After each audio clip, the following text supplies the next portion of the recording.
चले देख लेंगे ब्रेक के बाद एक ऐसे शख्स से आपको मिलवाएंगे जिन्होंने घर में म्यूजियम बना रखा है। अब इनके म्यूजियम में क्या कुछ है जानिए ब्रेक के बाद। स्टे विद अस।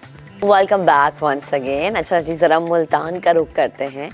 मुल्तान शहर की गलियों में एक ऐसा म्यूजियम मौजूद है जहां पहली जंग अज़ीम में इस्तेमाल होने वाले हथियार, नायाब बर्तन, लैम्प, छोटे साइज़ का कुरान पाक समेत बेशुमार हैरत में मुब्तला करने वाली अशिया मौजूद हैं।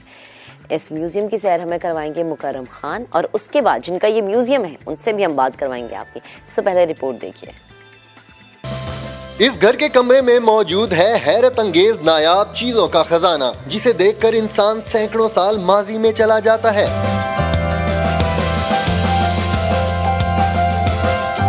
घर में बनाए गए म्यूजियम में पहली जंग अजीम में इस्तेमाल होने वाले हथियार, मुख्तलिफ धातों के ज़रूफ, सिविलियन मेडल्स, नायाब पत्थर, पत्थरों के अंदर नबातात, लाखों साल पुराने फोसल्स मौजूद हैं। कदीम रियासतों, शहनशाहों और अमेरिका, ऑस्ट्रेलिया समेत 400 ममालिक के कदीम करेंसी भी मौजूद है, जिन्हें देखकर सब हैरान हो जाते हैं। प्रॉपर गैलरीज बनाई हुई हैं, हर चीज़ की गैलरीज है, जैसे स्टोन है, बैंक नोट्स हैं, कॉइन्स हैं और लकड़ी की बहुत सारी चीज़ें बनी हुई हैं, ऐसे हाथ की लिखी हुई किताबें हैं। मुझे सबसे ज़्यादा अच्छे लगे हैं कॉइन्स और बैंक नोट, क्योंकि मैं इनको पसंद करता हूँ।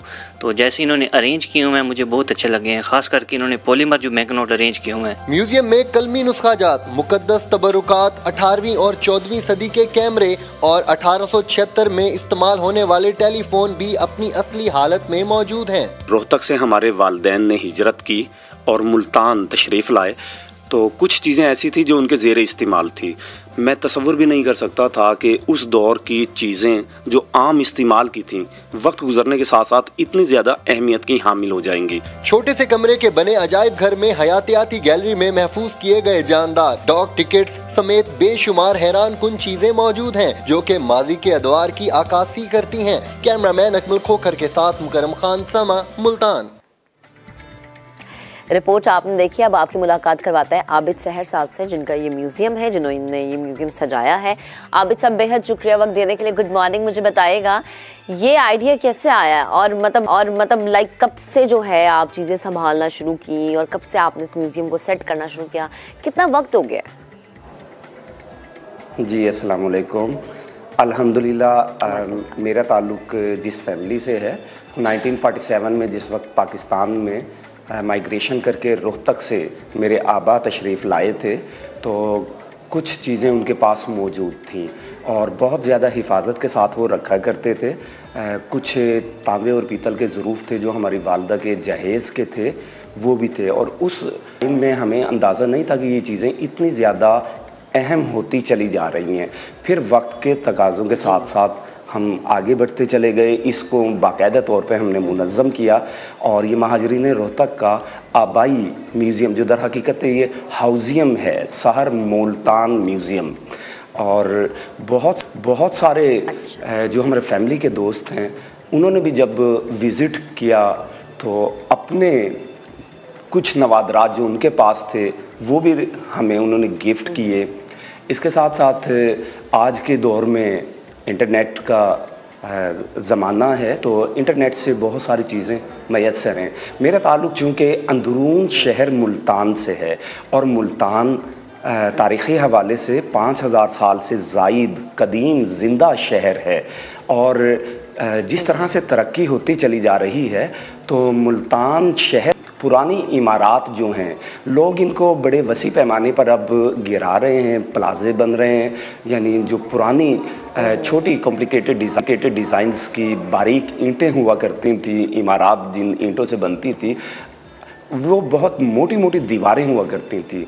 आज के दौर में हमारे पास ज़रूरत है, या अलमिया कह लें, कि उनको हम ख़त्म करते चले जा रहे हैं और सिंगल ईंट पर एक दीवार को तरतीब दे रहे हैं ताकि जगह बच सके। तो इमारत गिर रही हैं।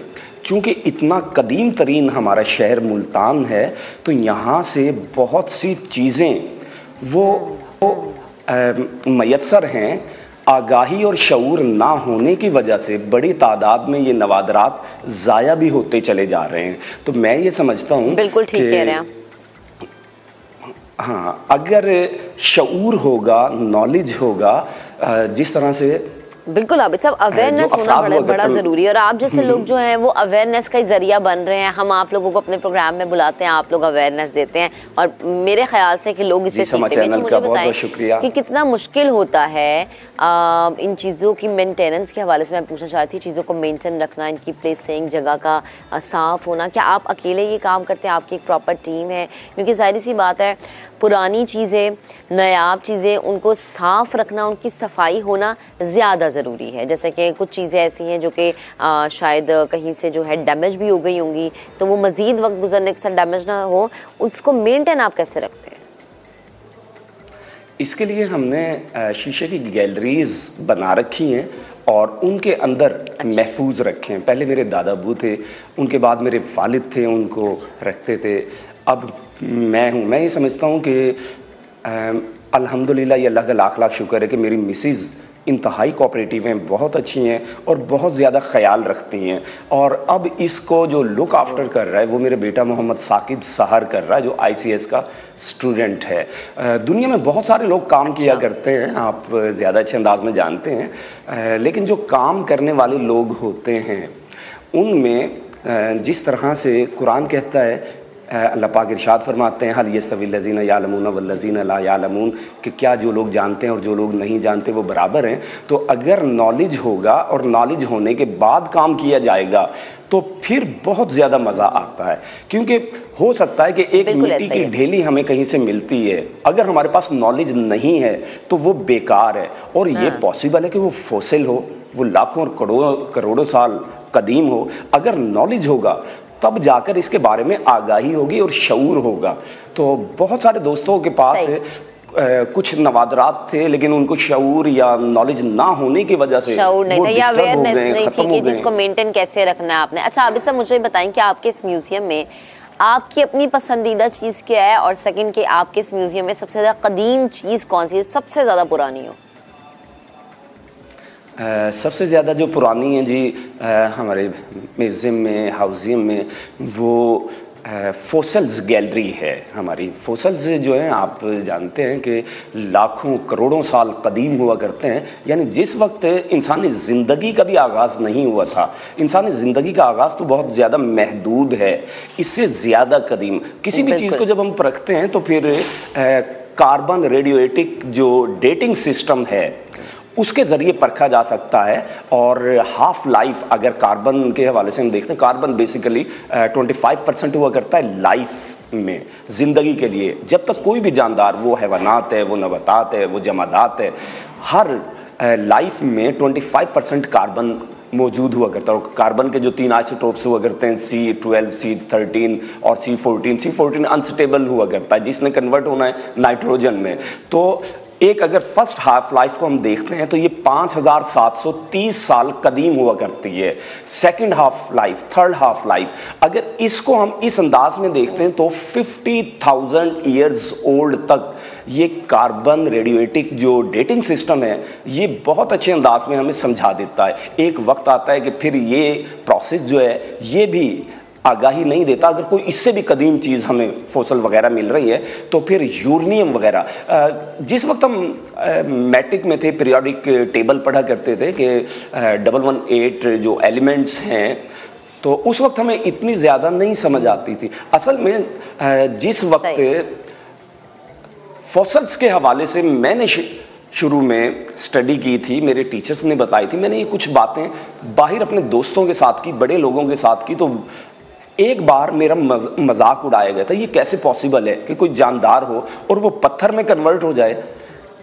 तो जब मेरा मजाक उड़ाया गया, तमस्खुर उड़ाया गया, तो मैं समझता हूँ ये मेरे लिए खास तौर पे वो टर्निंग पॉइंट था कि फिर मैंने मजीद इसको आपके लिए आपने कहा कि भाई अगर मेरा मजाक उड़ाया गया तो मुझे अब लोगों को जो है वो अब ये चीज करके दिखा दी, साबित कर दी है।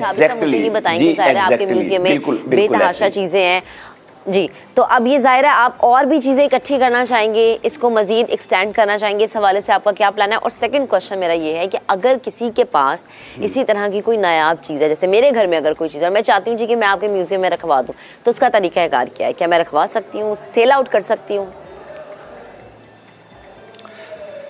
बहुत सारी चीज़ें मैंने खुद भी परचेज़ की हैं और मेरी अपनी इनकम का एक बहुत बड़ा हिस्सा हमने अपनी इसी चीज़ों को मेंटेन रखने के हवाले से किया हुआ है। लेकिन मैं ये कहूँगा कि अगर इस किस्म की चीज़ें हैं तो फैमिलीज़ को चाहिए कि वो प्रॉपर अगर अपने पास रख सकते हैं तो सबसे बेहतर है। वरना म्यूज़ियम बेसिकली लफ्ज़ म्यूज़ से निकला है और म्यूज़ का मतलब हुआ करता है गौर फिक्र करना, तदब्बर करना, सोच विचार करना। और म्यूसिस कदीम यूनानी मिथ्स को अगर हम उठा के देखते हैं तो म्यूसिस ये 9 देवियां थीं जो फ़नून लतीफ़ा से बिलोंग करती थी। हर देवी अपनी अपनी फील्ड से बिलोंग करती थी। अगर आज के दौर में चीज़ें मौजूद हैं तो सबसे पहला मैं यही कहूँगा कि ख़ुद महफूज किया जाए। अगर नहीं कर सकते तो फिर कोई ऐसा सोर्स देखा जाए कि वो महफूज हो जाएं। बाज़ चीज़ें मौजूद हैं लेकिन उनकी हिफाजत नहीं की जाती, इसलिए हमने मुल्तान शहर में म्यूज़ियम के हवाले से तहरीक भी लॉन्च की हुई है। 5000 साल से ज़ायद जिंदा शहर है और यहाँ म्यूज़ियम नहीं है। अब हाल ही में गवर्नमेंट के ज़रिए जो है ये म्यूज़ियम अल्हम्दुलिल्लाह बनना शुरू हो गया मुल्तान में भी। और इस वक्त मुल्तान में चले ये तो बड़ी अच्छी बात है, क्योंकि जाहिर है कि जब लोग अगर पुरानी नवादरात को देखेंगे, पुरानी कीमती अशिया को देखेंगे, पुराने बर्तन देखेंगे, हथियार देखेंगे, तो उन्हें रियलाइज़ होगा कि भाई इन चीज़ों को संभाल के रखना कितना ज़रूरी है कि किसी एक वक्त में आपकी आने वाली नस्ल को ये तारीख बताती है। बेहद शुक्रिया आबिद साहब हमारे साथ मौजूद थे, गुफ्तगू कर। आप इसी तरह से अपना काम करते रहे, लोगों को अवेयरनेस देते रहे। हम जरा आगे बढ़ते हैं जी।